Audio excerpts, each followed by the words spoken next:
Here is an overview of casing cemented in a well. Called primary cementing, the cement's main jobs are to completely isolate or totally seal off all the oil, gas, and water zones from the wellbore, and to bond the casing firmly to the wall of the hole.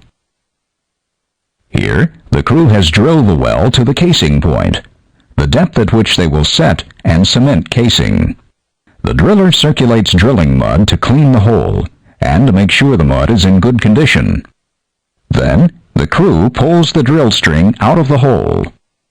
The next step in primary cementing is for the casing crew to run the casing into the well, one joint at a time. Notice at the bottom of the casing the guide shoe and float collar. Also notice the centralizers and scratchers. The guide shoe guides the first joint of casing into the wellbore. A valve in the float collar lets the crew float the casing into the well to lessen the load on the rig's hoisting system. Centralizers keep the casing off the wall of the hole to ensure a good cement job, and scratchers remove wall cake to ensure a good cement bond to the wall of the hole. The cementing crew next readies a cementing unit. The cementing unit rapidly mixes water, dry cement, and special additives to the cement to make a liquid cement slurry. A high-pressure cement pumping unit moves the slurry down the casing. To get the cement slurry down the casing, the cementing crew makes up a cementing head, also called a plug retainer, on the top joint of casing suspended in the rig's elevator. The cementing head has an inlet for the cement slurry from the cement pump. Slurry enters the head at the connection on the side. The valves on the head allow the crew to control the point at which the slurry enters the head. From the cementing head, the slurry goes into the casing. The head also holds special plugs called wiper plugs. The wiper plug retainers keep the wiper plugs in the head until the crew releases them to allow the plugs to be pumped down the casing. The fluid inlet allows the crew to pump mud, water, or a special displacement fluid, the fluid that pushes the cement into the annulus. This head holds two wiper plugs, a bottom wiper plug and a top wiper plug. The bottom plug goes into the casing first.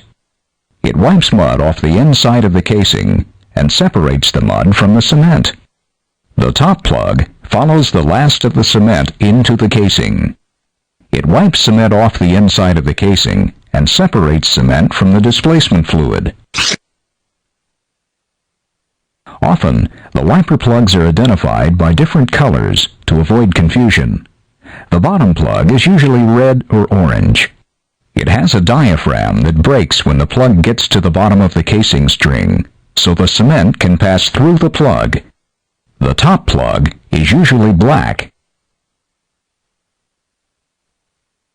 Cement pump pressure moves the cement slurry to the cementing head, where a crew member releases the bottom wiper plug.